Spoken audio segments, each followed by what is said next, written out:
చూడండి, DNA dependent RNA polymerase అనేది మనకు ఎక్కడ ఉపయోగపడుతుంది అంటే, డిఎన్ఏ డిపెండెంట్ ఆర్ఎన్ఏ పాలిమరేజ్ ఎక్కడ ఉపయోగపడుతుంది అంటే, మనకు ట్రాన్స్క్రిప్షన్ అయిపోతుంది కదా, ట్రాన్స్క్రిప్షన్ అనేది ఎక్కడ అయిపోతుంది, న్యూక్లియస్లో అయిపోతుంది. సో న్యూక్లియస్లో అయిపోయిన తర్వాత మనకు ఎలా అంటే, ఇక్కడ ఇంట్రాన్స్ ఎక్స్ట్రాన్స్ ఎక్స్ట్రాన్స్ అని చెప్పి ఒకటి వస్తుంది. దీన్నే హెచ్ఆర్ఎన్ఏ అంటారు. ఓకే, న్యూక్లియస్లో ట్రాన్స్క్రిప్షన్ అయిపోయిన తర్వాత మనకు హెచ్ఆర్ఎన్ఏ ఏర్పడుతుంది. హెచ్ఆర్ఎన్ఏ ఏర్పడిన తర్వాత అవన్నీ ఏంటివంటే, ఓకే ఇవన్నీ ఇక్కడ చూడండి, ఇప్పుడు ఇంట్రాన్స్ ఇదంతా జీను అంటే డిఎన్ఏలో ఒక భాగం. ఇంట్రాన్స్ ఎక్స్ట్రాన్స్ ఇవన్నీ ఉంటాయి కదా. దీంట్లో పనికి మాలినవి అంటే ఏంది, మనకు వేస్ట్, అసలు ఇవి అవసరం లేనివి ఏంటివంటే ఇంట్రాన్స్ అనమాట. గుర్తుపెట్టుకోండి. ఇప్పుడు ఇంట్రాన్స్ అని తీసేసినాం అనుకో, మనకి ఇట్లా ఫామ్ అవుతుంది. ఫర్ ఎగ్జాంపుల్ ఇది ఒక ఎగ్జాంపుల్ ఇచ్చినాను, ఇటువంటి ఇట్లా ఇంట్రాన్స్ అనేటివి మనకు జీన్లో అంతరాయాన్ని కల్పిస్తుంటాయి. సో ఇవి తీసివేయకపోతే మనకు ట్రాన్స్లేషన్ జరగదు. గుర్తుపెట్టుకోండి. ఎందుకంటే ట్రాన్స్క్రిప్షన్ జరిగేది న్యూక్లియస్లో, ఎక్కడ న్యూక్లియస్లో జరుగుతుంది. మరి ఈ ఏదేది హెచ్ఆర్ఎన్ఏ అనేది ఇలా ఫామ్ అవుతుంది. హెచ్ఆర్ఎన్ఏ కదా, హెచ్ఆర్ఎన్ఏ అంటే ఇది ఎక్స్ట్రాను, ఇది ఇంట్రాను, మళ్ళీ ఇది ఎక్స్ట్రాను అంటే ఎక్స్ట్రాను, తర్వాత ఇది ఇంట్రాను, మళ్ళీ ఇంట్రాను ఎక్స్ట్రాను. ఇవి తీసేస్తే ఏమైతుందంటే ఇట్లా అవుతుంది అనమాట. మనకి దీన్ని ఏమంటారంటే ఎంఆర్ఎన్ఏ అంటారు. ఇది ఎక్కడ ఫామ్ అవుతుంది అంటే ఇక్కడే ఫామ్ అవుతుంది. ఎంఆర్ఎన్ఏ ఇక్కడ ఫామ్ అవుతుంది. ఈ ఎంఆర్ఎన్ఏ ఇది న్యూక్లియస్ కదా, న్యూక్లియస్ నుంచి సైటోప్లాజంలోకి వస్తుంది. ఇక్కడ సైటోప్లాజంలో ఈ ఎంఆర్ఎన్ఏ అనేది ట్రాన్స్లేషన్లోకి గురి అవుతుంది అనమాట. ఓకే, అంటే ట్రాన్స్లేషన్ జరుగుతుంది అంటున్నాడు. ట్రాన్స్లేషన్ అది వాడికి చెప్పేది. సో ఇక్కడ మనం చెప్పిన కథ ఎందుకంటే, డిఎన్ఏ డిపెండెంట్ ఆర్ఎన్ఏ పాలిమరేజ్ అనేది మనకు ఉపయోగపడుతుంది. అంటే ఇది ఎంఆర్ఎన్ఏ. సో ఎంఆర్ఎన్ఏ అనేది మనకు 5' to 3' డైరెక్షన్స్ వెళ్తుంది కదా. ఇప్పుడు కొత్తగా మనకు దీన్ని ఏమంటారు అంటే టెంప్లేట్ అంటారు. టెంప్లేట్ స్టాండ్ అంటారు. ఇప్పుడు ఇక్కడ మనకి ఎంఆర్ఎన్ఏలో ప్రమోటర్ ఉంటాయి, అన్నీ ఉంటాయి కదా. నేను ఏం చెప్తున్నా అంటే, డిఎన్ఏ డిపెండెంట్ ఆర్ఎన్ఏ పాలిమరేజ్ అనేది మనకు ఇక్కడ ఉపయోగపడుతుంది. ఎందుకు ఆర్ఎన్ఏ పాలిమరేజ్ రావాలా, డిఎన్ఏ పాలిమరేజ్ రావాలంటే మనం చేసేది ఆర్ఎన్ఏ కదా. సో కాబట్టి ఆర్ఎన్ఏ పాలిమరేజే ఉపయోగపడుతుంది. ఇక్కడ ఆర్ఎన్ఏ పాలిమరేజే ఉపయోగపడుతుంది. ఓకే, అందుకే డిఎన్ఏ డిపెండెంట్ ఆర్ఎన్ఏ పాలిమరేజ్ ఉపయోగపడుతుంది. అది రైట్. ఇంకోటి ఉంది మనకు, మోనోసిస్ట్రాన్ తర్వాత పాలిసిస్ట్రాన్ ఉంది. పాలిసిస్ట్రాన్ అనేది ప్రోకాటిక్స్లో ఉంటుంది. దీంట్లో ఏమవుతుందంటే కేవలం ఇక్కడ చూడండి, మనకు యూకారియోటిక్స్లో మోస్ట్లీగా మోనోసిస్ట్రాన్ ఉంటాయి. అదే ఇది ప్రోకారియోటిక్స్ అనమాట. బ్యాక్టీరియా ప్రోకారియోటిక్ కదా, ప్రోకారియోటిక్లో పాలిసిస్ట్రాన్ ఉంటుంది అనమాట. ఇక్కడ యూకారియోటిక్స్ అంటే ఏంది, మనుషుల లోపల ఏం జరుగుతుంది అంటే, చూడండి యూకారియోటిక్స్ అంటే మనుషుల లోపల ఇక్కడ ఏంటంటే మనకు కేవలము ఓన్లీ 1 పాలిపెప్టైడ్ చైన్ మాత్రమే ఫామ్ అవుతుంది. పాలిపెప్టైడ్ చైన్ అంటే తెలుసు కదా మనకు. పాలిపెప్టైడ్ చైన్ అంటే ఏంటంటే ఇట్లా ఒక పాలిపెప్టైడ్ చైన్ మాత్రమే అవుతుంది. సో కాబట్టి దీన్ని మోనోసిస్ట్రాన్ అని ఉపయోగించినారు.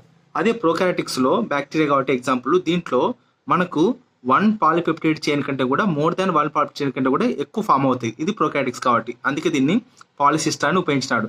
సో పాలిసిస్ట్రాన్ బ్యాక్టీరియా అయితే ఇది ప్రోకారియోటిక్స్, ఇదేమో యూకారియోటిక్స్ అనమాట. అది చూడండి, ఇక్కడ స్ప్లిట్ జీన్ గురించి ఎక్స్ప్లెనేషన్ ఉంది. స్ప్లిట్ జీన్స్ అంటే ఏం లేదు. ఇప్పుడు మనకు ఇక్కడ ఏమి ఇచ్చినాడంటే, split genes arrangement is formed in eukaryotics అనమాట. యూకారియోటిక్స్ అంటే ఏంది చూడండి, మోనోసిస్ట్రాన్ యూకారియోటిక్స్ ఉంది కాబట్టి స్ప్లిట్ జీన్ అట్లమాట, స్ప్లిట్ జీన్ కింద. ఓకే, ఇప్పుడు ఇది స్ప్లిట్ జీన్ అంటే ఇలా ఉంటాయి అనమాట. ఫస్ట్ ఇంట్రాన్స్, తర్వాత ఎక్స్ట్రాన్స్, ఇంట్రాన్స్ ఉంటాయి. మనకు ఈ ఇంట్రాన్స్ ఎప్పుడైతే మనం తొలగిస్తామో ఇవన్నీ కలిసిపోయి మనకు ఎంఆర్ఎన్ఏగా ఏర్పడతామంట. ఎంఆర్ఎన్ఏ. సో దీన్ని ఏమంటారు అంటే హెచ్ఎన్ఆర్ఎన్ఏ కూడా అంటారు. ఇదంతా ఇక్కడ ఉంటేనే న్యూక్లియస్ జరుగుతుంది. చెప్పా కదా, న్యూక్లియస్లోనే జరుగుతుంది. ఇంతకుముందు చెప్పినట్టు న్యూక్లియస్ జరుగుతుంది. Okay right. సో ఈ ఇంట్రాన్స్ ఇవి ఎక్స్ట్రాన్స్. దీన్ని తొలగించినప్పుడు మనకు ఓన్లీ ఎక్స్ట్రాన్స్ అన్ని కలుపుకొని ఎంఆర్ఎన్ఏగా ఫామ్ అవుతుంది. అందుకే ఇక్కడ ఏమనంటే, ఈ ఇంట్రాన్స్ అనేవి మనకు తీసివేయకపోతే ట్రాన్స్లేషన్ జరగదు, అంతే అనమాట. ఎందుకంటే ఇవి ఇంటరప్ట్ చేస్తుంటారు అనమాట. ఇది ఒక గ్యాప్స్, ఇవి ఇంట్రాన్స్ అనేటివి గ్యాప్స్ అనమాట. అట్లా ఇంకొకటి ఏంటంటే ఎక్స్ట్రాన్స్ మాత్రమే జీన్స్ అంటే ప్రోటీన్స్ని ఎక్స్ప్రెస్ చేస్తాయి. అంటే ఏంది, మనము నవ్విన, మన కలరు, మన స్పర్శ, మన నడవడిక అన్నీ కూడా ఎక్స్ట్రాన్స్ నుంచి వచ్చిన ఎక్స్ప్రెషన్స్, అంతేగాని ఇంట్రాన్స్ కాదు. కాబట్టి ఇంట్రాన్స్ తీసేస్తే ఎక్స్ట్రాన్స్ కలిపి, ఎక్స్ట్రాన్స్ చూడండి, ఎక్స్ట్రాన్ కలిపి మనకి ఎంఆర్ఎన్ఏ ఫామ్ అయ్యి దాని తర్వాత ప్రోటీన్ ఫామ్ అవుతుంది. దీని నుంచి మనకు పిల్లికలు ఉన్నాయా, నల్లగా ఉన్నామా, సో మన శరీరంలో ప్రతి చర్య కూడా ఒక ప్రోటీన్ రూపంలోనే ఉంటుంది అనమాట. ఇప్పుడు చూడండి, కళ్ళు పిల్లికలు ఉన్నాయనుకో అదొక ప్రోటీన్, మన చర్మం ఎర్రగుందనుకో అదొక ప్రోటీన్, నల్లగుందనుకో అదొక ప్రోటీన్, తర్వాత మనం ఎంటుకలు తెల్లగా ఉన్నాయనుకో అదొక ప్రోటీన్. అట్లా సో ప్రోటీన్ రూపంలోనే చివరికి ఎక్స్ప్రెషన్ అవుతుంది. ఇది ఎక్స్ప్రెస్ అవ్వాలంటే ఎక్స్ట్రాన్స్ మాత్రమే కలిసిపోవాలా, ఇంట్రాన్స్ మనకు అవసరం లేదని చెప్తున్నా అనమాట. అది చూడండి, స్ప్లిట్ జీన్స్ ఎక్కడ ఉంటాయి అరేంజ్మెంట్ అంటే ఓన్లీ యూకారియోటిక్స్ మాత్రమే ఉంటాయి. ఇవే స్ప్లిట్ జీన్స్, ఇది ఇంట్రాన్, ఇవన్నీ స్ప్లిట్ జీన్స్ అనమాట. సో ఇవన్నీ కలిపితే ఏమవుతుంది, ఇది ఇంట్రాన్స్ తీసేసి వేస్తే ఓన్లీ ఎక్స్ట్రాన్స్ అవుతాయి. చూడండి ఇక్కడ ఉంది, చూడండి ఇది సెల్ కదా, ఇది సెల్ అయితే లోపల న్యూక్లియస్. సో న్యూక్లియస్ లోపల డిఎన్ఏ ఉందా లేదా, డిఎన్ఏ ఉంది. సో డిఎన్ఏ అనేది మనకు ట్రాన్స్క్రిప్షన్ జరగడానికి ఫస్ట్ ఇది ఏమంటారు అంటే దీన్ని హెచ్ఆర్ఎన్ఏ. హెచ్ఆర్ఎన్ఏ అంటే ఏంటంటే ఇవి ఎక్స్ట్రాన్స్, గుర్తుపెట్టుకోండి, ఈ ఎర్రవి ఎక్స్ట్రాన్స్, ఇవి ఇంట్రాన్స్. ఎక్స్ట్రాన్స్ ఇంట్రాన్స్, ఎక్స్ట్రాన్స్ ఇంట్రాన్స్, ఎక్స్ట్రాన్స్ ఇంట్రాన్స్, ఇది ఎక్స్ట్రాన్స్. ఎందుకు దీన్ని ఏమంటారు అంటే ఈ ఇంట్రాన్స్ తీసేయాలనుకుంటే దీంట్లో దీని నుంచి మనకు ప్రోటీన్ తయారవ్వదు. అంటే దీంట్లో జీన్ అనేది ఎక్స్ప్రెస్ అవ్వదు. ఎక్స్ప్రెషన్ అంటే ఏంది అర్థమంటే మనకు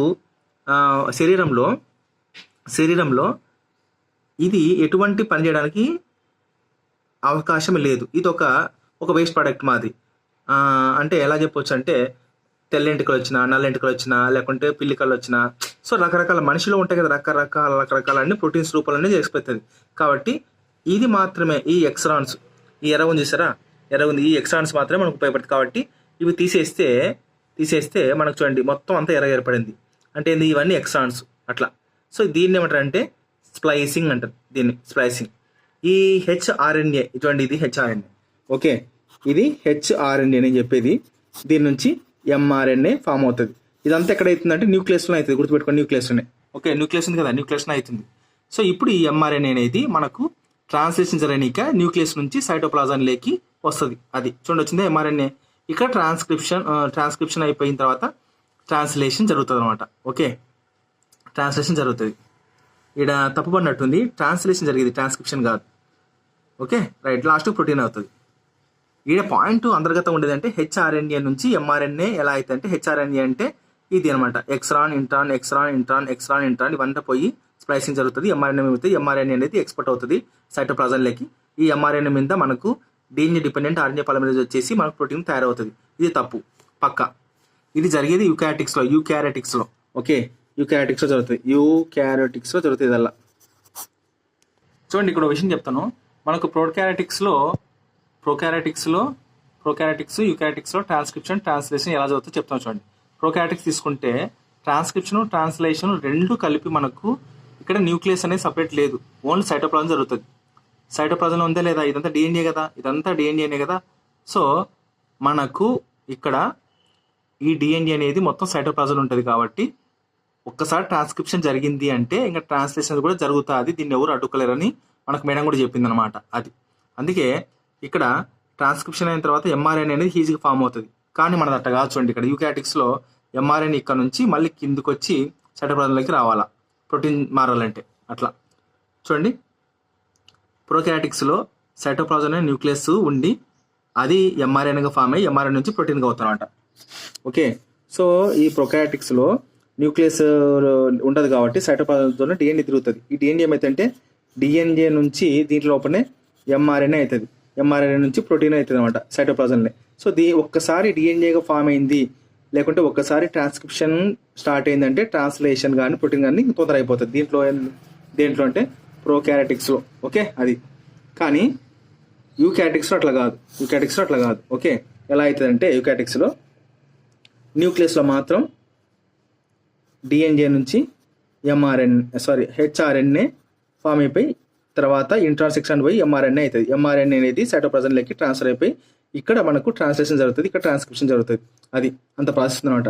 కానీ మేడం ఇంకో వాట చెప్పింది, ఏదంటే ఎంఆర్ఎన్ఏ అప్పుడప్పుడు ఇక్కడ న్యూక్లియస్ నుంచి సైటోప్లాజంకి వస్తప్పుడు ఎంఆర్ఎన్ఏ అనేది చనిపోవచ్చు, లేకుంటే డిసపర్ అవ్వచ్చు, లేదంటే పగిలిపోవచ్చు అని చెప్తున్నాం అనమాట. అది అంటే ఇక్కడ ఏంది ఛాన్సెస్ ఎక్కువనే తక్కువనే అంటే సగం సగం అనమాట. ఎంఆర్ఎన్ఏ అనేది సైటోప్లాజంకి చేరొచ్చు, జరగకపోవచ్చు. ఒకవేళ చేరిందనుకో ఖచ్చితంగా ట్రాన్స్లేషన్ జరిగిపోతుంది ట్రాన్స్క్రిప్షన్ నుంచి. ఒకవేళ ఎంఆర్ఎన్ఏ అనేది ఈ మధ్యలో వచ్చేటప్పుడే ఏమన్నా డిస్టర్బెన్స్ డ్యామేజ్ అయిపోయింది అనుకో ట్రాన్స్లేషన్ జరగదు అని చెప్తున్నాం అనమాట. అది దేంట్లో ఇది యూకారియోటిక్స్లో. చూడండి మీరు బాగా క్లారిటీ చూస్తే అర్థమవుతుంది. Nuclear membrane, nucleus, DNA, cytoplasm, okay, mature RNA right, mature mRNA. చూడండి ఇదంతా మనకు అంత అవసరం లేదు, బట్ చూపిస్తాను మీకు డౌన్లోడ్ అయినందుకు. ఇది ప్రోకారియోటిక్స్లో సైటోప్లాజంలో ఉంది డిఎన్ఏ, ఎంఆర్ఎన్ఏ, ప్రోటీన్ మొత్తం అయిపోయింది. ఇక్కడ చూడండి బాగా క్లియర్గా అర్థమవుతుంది మనకు. సైటోప్లాజంలో ఉంది, లోపల న్యూక్లియస్ ఉంది, న్యూక్లియస్లో డిఎన్ఏ అనేది ట్రాన్స్క్రిప్షన్ అయిపోయి ఎంఆర్ఎన్ఏ అయింది. ఎంఆర్ఎన్ఏ కంటే ముందు ఏమవుతుంది?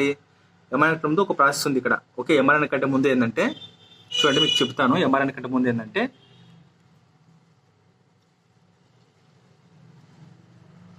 చూడండి. సో ఎంఆర్ఎన్ఏ కంటే ముందు వచ్చేది ఏంటంటే మనకు హెచ్ఎన్ఆర్ఎన్ఏ. ఇది హెచ్ఎన్ఆర్ఎన్ఏ. ఓకే, చూడండి హెచ్ఎన్ఆర్ఎన్ఏ ఎక్స్ట్రాన్స్, ఇంట్రాన్స్ ఉందా లేదా? సో ఈ ఎంట్రాన్స్ మనకు జీన్ అంటే దాంట్లో దీంతో ప్రోటీన్ తయారవ్వదు, ఇది వెళ్ళిపోయినప్పుడే మిగతాది మొత్తం మిగతా స్టెప్ అంటే ట్రాన్స్లేషన్ స్టెప్ జరగాలంటే ఈ ఎక్స్ట్రాన్స్ మాత్రమే అన్ని కలుసుకొని పోతాయి అనమాట. అప్పుడు మాత్రమే దీన్ని ఎంఆర్ఎన్ఏ అంటారు. సో లేకుంటే స్ప్లైస్డ్ డిఎన్ఏ అంటారు కదా, అప్పుడు ట్రాన్స్లేషన్ జరుగుతుంది. అందుకు ఓకే, ట్రాన్స్లేషన్ జరగాలంటే ఇంట్రాన్స్ అన్ని తీసేయాలా. ఇంట్రాన్స్ అనేటివి మనకు దీంట్లో వేస్ట్ ప్రోడక్ట్, అంటే ఇవి ప్రోటీన్ను తయారు చేయాలన్నమాట. అట్లా అది చూడండి ఈడ కూడా ఇచ్చిన చూడండి. మనకి ఇది న్యూక్లియస్ లోపల మనకు ఏమవుతుంది చూడండి, అవుతుందా లేదా? డిఎన్ఏ నుంచి ఫస్ట్ మనకు హెచ్ఎన్ఆర్ఎన్ఏ వచ్చింది, తర్వాత ఎంఆర్ఎన్ఏగా మారిపోతుంది అనమాట లాస్ట్కి. ఇక్కడ ఉంది ఎంఆర్ఎన్ఏ, ఇది న్యూక్లియస్ నుంచి సైటోప్లాజంకి వెళ్ళిపోయింది. ఇక్కడ మనకు ట్రాన్స్లేషన్ జరుగుతుంది, అది తర్వాత విషయం నేను చెప్తాను. టీఆర్ఎన్ఏ అదంతా కథ వేరు మళ్ళీ. ఓకే, సో ట్రాన్స్క్రిప్షన్ మాత్రం జరిగేది అంటే డిఎన్ఏ నుంచి మనకు హెచ్ఆర్ఎన్ఏ నుంచి ఎంఆర్ఎన్ఏ తర్వాత సైటోప్లాజంకి వెళ్ళి జరుగుతుంది అనమాట. అది ప్లాంట్ సెల్లో ఇదిలా జరుగుతుంది. చూడండి గుర్తుపెట్టుకోండి, న్యూక్లియస్లో జరుగుతుంది. ఓకే,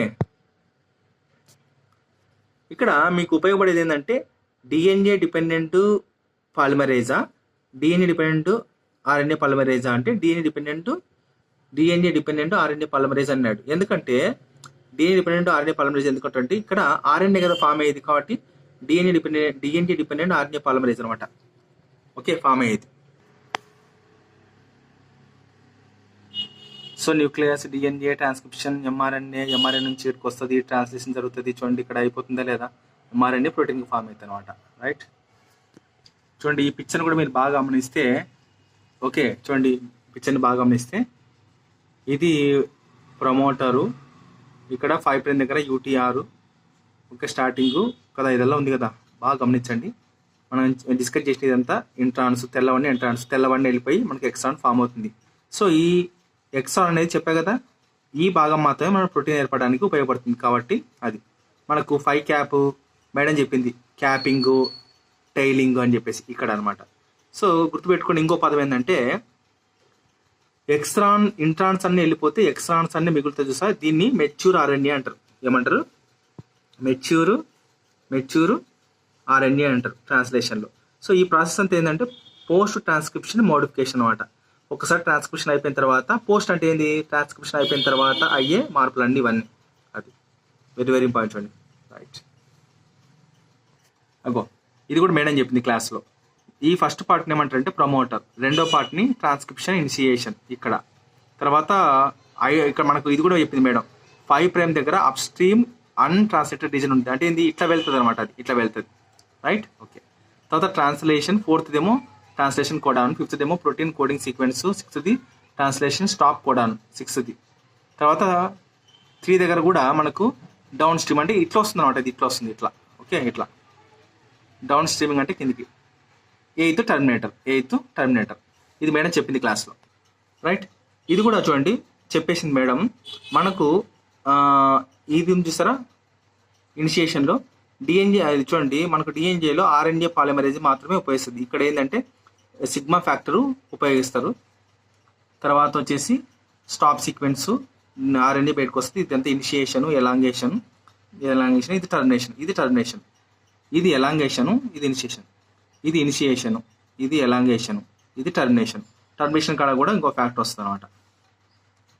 నెక్స్ట్ చూడండి ఇది కూడా ఉంది, ప్రమోటరు, ఎక్స్రాను, ఇవన్నీ చూడండి ఇంట్రాన్స్ తీసేస్తే ఇవన్నీ తీసేయాల. చూడండి ట్రాన్స్క్రిప్షన్ తీసేస్తే ఆర్ఎన్ఏ పాలిమరేజ్ వస్తుంది. ఇవన్నీ తీసేస్తేనే మనకు ప్రీ మెచ్యూర్ ఎంఆర్ఎన్ఏ. చూడండి ఇదంతా మనం చెప్పుకున్నాం, హెచ్ఆర్ఎన్ఏ అవుతుంది, ప్రీ మెచ్యూర్ ఎంఆర్ఎన్ఏ, దాని తర్వాత ఎంఆర్ఎన్ఏ ఫామ్ అవుతుందని మనం చెప్పినాం. ఎక్స్ట్రాన్స్ ఇదే జీన్ ఎక్స్ప్రెస్ చేస్తుంది, దీనే స్ప్లైసింగ్ అంటారు. లాస్ట్కి ప్రోటీన్ అవుతుంది అనమాట. ఇది కూడా మనకు టాపిక్లో వచ్చింది కదా, డిఎన్ఏ ప్యాకింగ్ ఎలా అవుతుంది అనేది. డిఎన్ఏ నుంచి న్యూక్లియోజోమ్స్, ఇది క్రోమాటిన్ ఫైబరు, తర్వాత క్రోమాటిన్ ఫైబర్ కండెన్స్ అయిన తర్వాత లాస్ట్ క్రోమోజోమ్ అవుతుంది అనమాట. ఓకే,